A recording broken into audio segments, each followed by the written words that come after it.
Emotions have a powerful influence on how we experience life.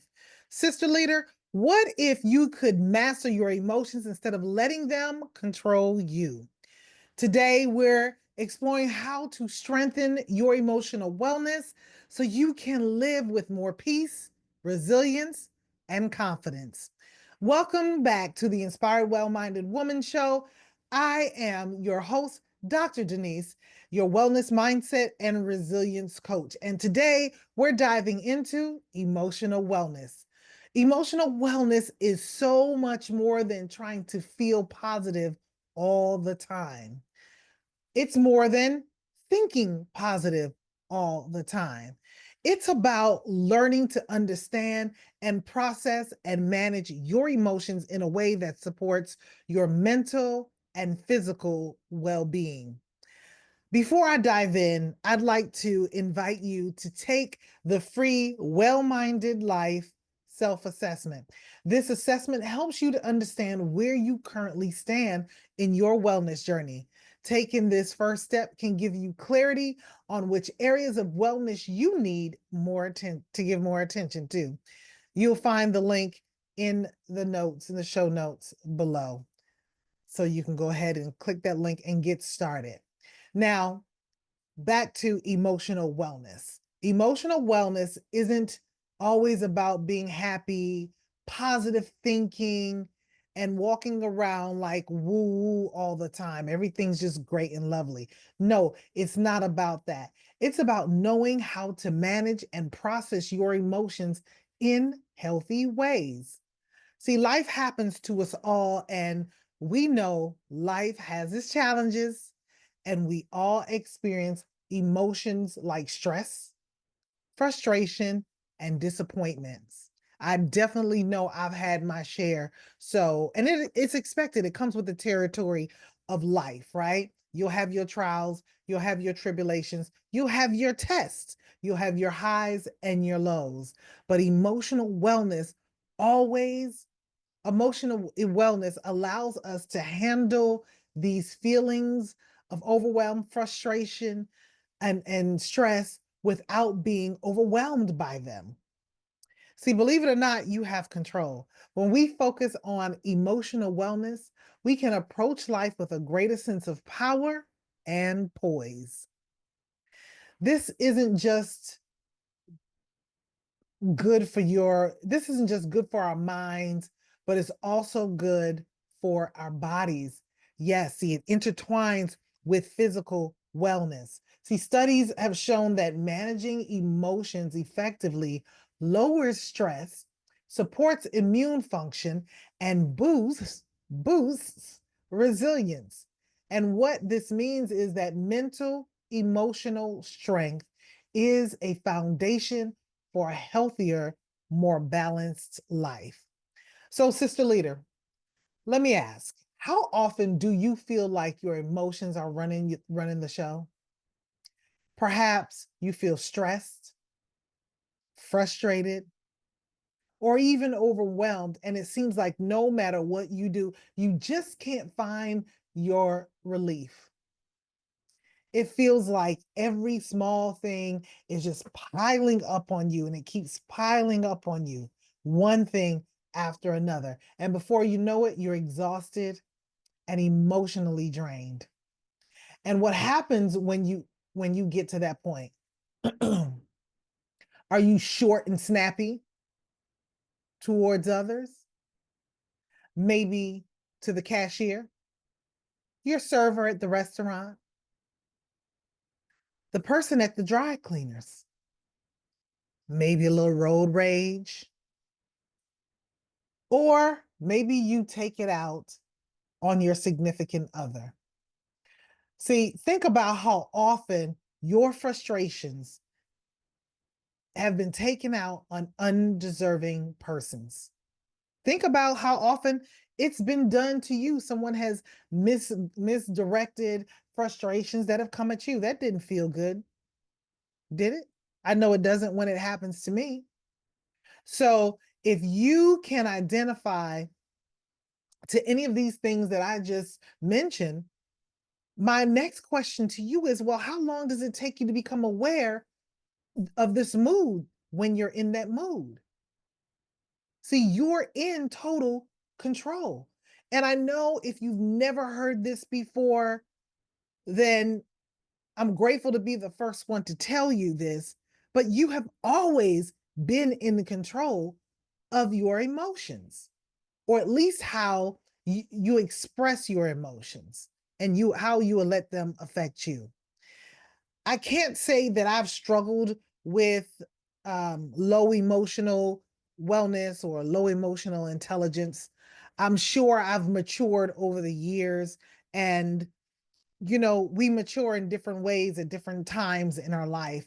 But I will probably contribute the fact that my former career paths have helped me mature in the area of managing my emotions well.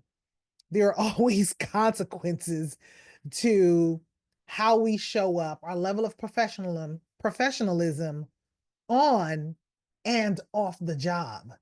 So for me personally, there hasn't really been a time where I would say that I was so emotionally off balance that it affected me in many other areas of my life. Now, don't get me wrong, yes, I've been emotional when it comes to relationships and things of that nature, but I've never been one to really just go off and snap at people like that. I've had my share of um I guess you would call it road rage in the past, but I'm in the car talking to myself and fussing at about the situation, but not very often. So I can't really say I've struggled in this area, but I've been with people, I've been around people, I've interacted with so many others who have, and I know what it can do. So although I will confess, and in full transparency,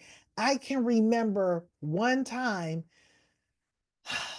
that unfortunately I was so stressed and so exhausted from working long hours. And I got a call from a telemarketer when I was trying to sleep.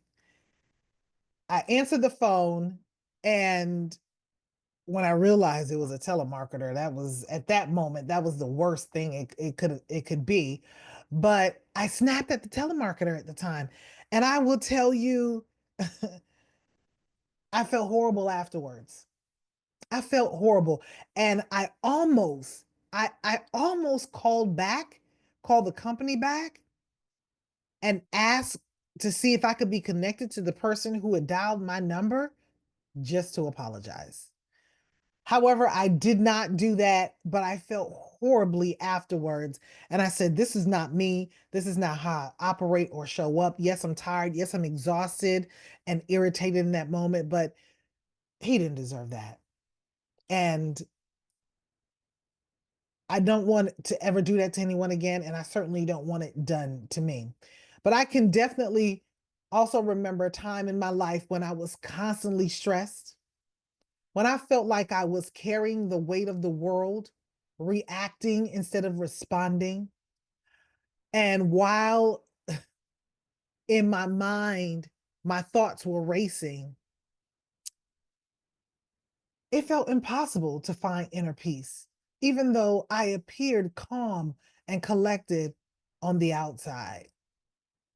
So, Sister Leader, has there been a time in your life when you felt like your emotions were in control? Where every little setback or challenge made you feel overwhelmed? Perhaps things not going well in your business, with your team, with your colleagues, your relationship, and even your children.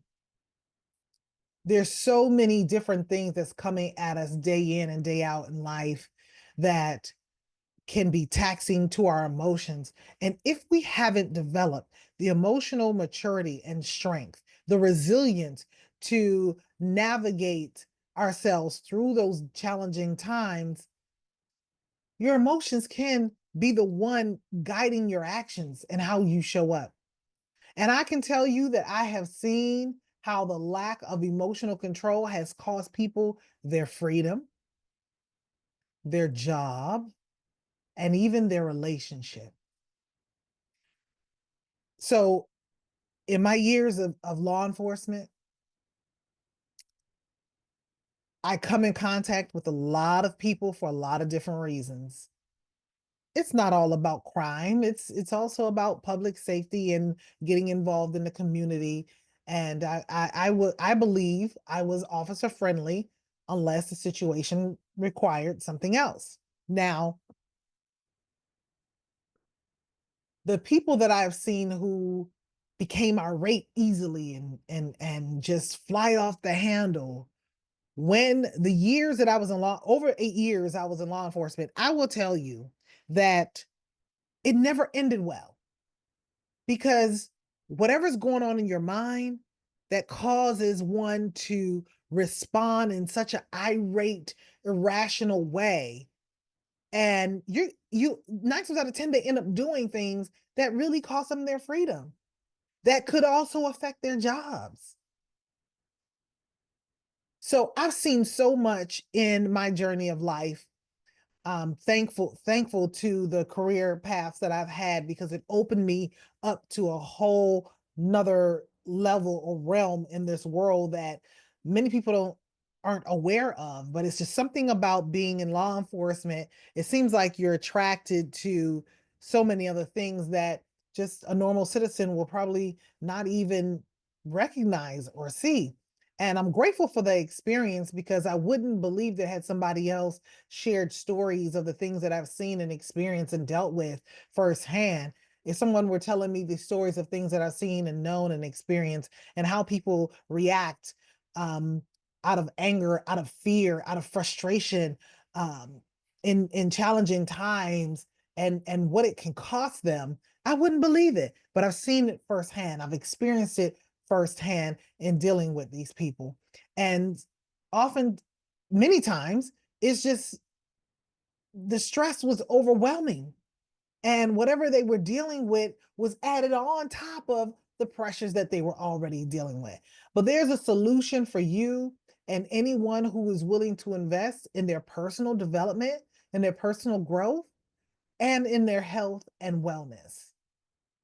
So, my professional experience has taught me time and time again that mastering emotional wellness and working towards emotional maturity is an important part of dealing with challenging life events. It helps you to adapt. It helps to strengthen you as you overcome these events. As you're faced with these events, you get stronger and stronger emotionally and mentally. And in reality, strengthening emotional resilience doesn't require a personality makeover, right? Actually, it starts with small steps that make a big impact. And I can tell you that in my own experience, before I got all the certifications and my PhD and all of that, that I really charted my course alone. And a lot of the stuff that I share and the way that I guide the women that I work with on their journeys and support them on their journeys came from me having to go through my own journey and fight my own inner battles by myself. There's been many days where it was just me and my Bible, and just drawing from what I could understand at that time. In my life, I was a babe in the word. I was a babe in my spiritual journey. And I just knew I wanted things to change. And so it was just me having to figure it out on my own. So here's a tip that I want to share with you that helped me tremendously um, during my time of overcoming stress and handling my emotions responsibly. more appropriately. So, one of the things is practicing emotional pattern interrupts. And when you have strong emotions that you feel start rising up within you, that you're ready to go off, or you just, feeling at the peak of frustration and overwhelm, just say stop. Stop is what I say now, but back then when I started practicing this, before I became trained and licensed and before I became an elite neuroencoding specialist, I used to say delete, but now I say stop and delete. So you say stop, you take a deep breath, right? And you ask yourself the same questions I ask myself. What's the desired outcome? What do you want in this moment? Because if you can't answer those questions, if you don't know, then what direction are you going to go in? Left or right? Up or down? Are you even on the right path? You have to know what the result is that you're looking for in any given moment, especially when you're stressed, especially when you're frustrated, irritated, agitated, and overwhelmed, especially when things aren't going your way. What is your outcome? What do you want?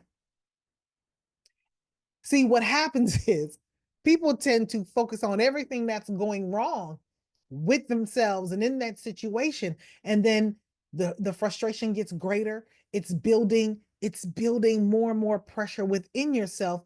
And then, of course, you're going to blow a fuse, right? Of course, all of that anxiety and stress that's building up, has that energy has to go somewhere. It wants to be released. And so what happens is you end up taking it out on people. But if you ask yourself in that moment, if you can stop just long enough to take a breath and ask yourself, what is it that I really want here? And think about that result. I'm almost certain that not only is it a game, has it been a game changer for me, but it will be a game changer for you in your life. It will help you refocus on what's important and what you're trying to accomplish in any given moment. And I got to tell you that this is something that I still practice today. Most of what I teach and I guide my clients through, most of it are things that I have experienced and then went and got certifications in and added more tools to my toolbox to help myself and to help others. So I still practice stop and delete every day, right? And the reason I added delete, remember when I started this practice many years ago, um, I used the word delete. But once I became a neuroencoding specialist, I learned the power of stop. Now, stop is an acronym. It does mean something that I go in depth in my course when I teach this masterclass. However, just knowing to say stop and to take a breath, right? And resituate yourself to and then ask yourself what it is that you want in that moment is a great place to start. So you can actually start practicing this right here today, right now. You drive into the store, they don't have what you want, and maybe the shelf is empty. I've been there. That's happened to me numerous times. What do I say? Instead of getting frustration that, they're out of stock, you don't get frustrated because you have to go to another store. You ask yourself, what is it that I want? Do you really want it bad enough to drive to one or two more stores to get what you want? Or do you sit there and get frustrated and start fuming over the fact that they didn't have what you needed in that moment? Or someone didn't do something to your liking, whatever the situation is or scenario may be true for your life. So if you start practicing stop and then delete the thought, stop the thought, take a breath, and then delete the thought, meaning you don't just say stop and you leave it there. So let's use a computer for example, or a text, right? When you're sending a text to someone and there's a typo that you see, do you continue composing the text and send it with the typo, or do you stop typing and delete the incorrect spelling or the wrong word that was a part of the message that you were texting?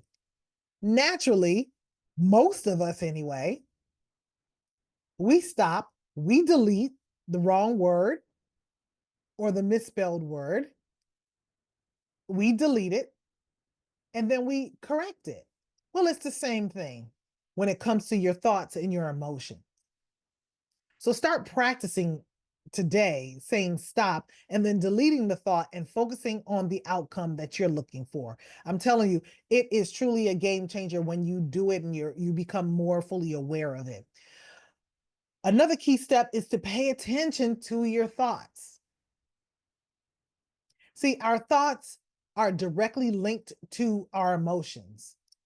And the way that we function as human beings is our thoughts determine how we feel. Our thoughts determine how we feel. And this is the meaning of the saying, as a man thinketh in his heart, so is he. That's what that means. As you think and the thoughts you dwell on becomes how you feel in your body, and it becomes the energy that you carry, and it magnetizes you to draw more of that type of situation to you. So if you ever wonder why things seem to never go your way, it's more frustration after another, it's what you're thinking and feeling. That's why mental emotional wellness is critical. It's a crucial part of your wellness journey. Every single pillar in the wellness, every single pillar of wellness that I walk my clients through is critically important to them being their best self, honoring yourself, and having a better quality of life. So be mindful of that. You become truly what you think about. That's not just an old adage or something new thought leaders of back in the day used to say. That is actually a reality. Next time you get upset, pay attention to how you feel, how your mood changes, and you'll see what I'm talking about. So when you notice a stressful thought that's creeping in your mind, pause and ask yourself, is the thought helping me or is it hurting me? See, you have the power to make the necessary changes within yourself. It's your mind. You can't stop thoughts from coming in, but you can definitely decide which ones you're going to continue to think about. That's why the stop technique and interrupting your emotional patterns and your pattern of thinking is so important and such a powerful but simple tool that you can practice anywhere at any time. Okay? And when you find these thoughts are hurting you, that they're not helpful, but they're harming you, they're drawing you away from the very thing you want, the outcome that you're looking for, you're striving for, then that's when you say stop, you readjust yourself, you regain your poise, and you keep moving forward with the right attitude.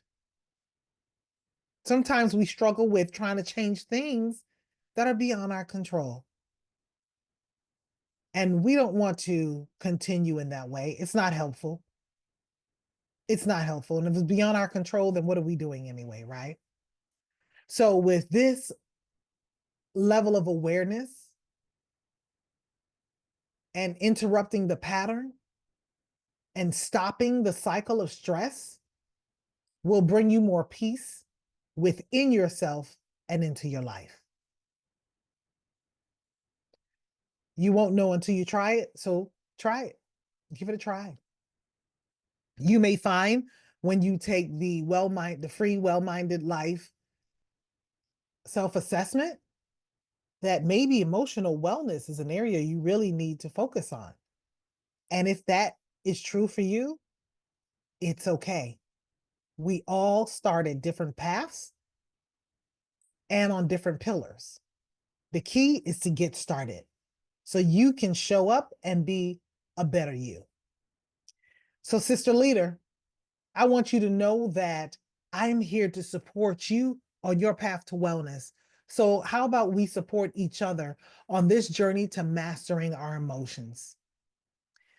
Share in the comments one small action you're taking this week to bring more peace and emotional balance to your life. And feel free to use the hashtag well-minded leader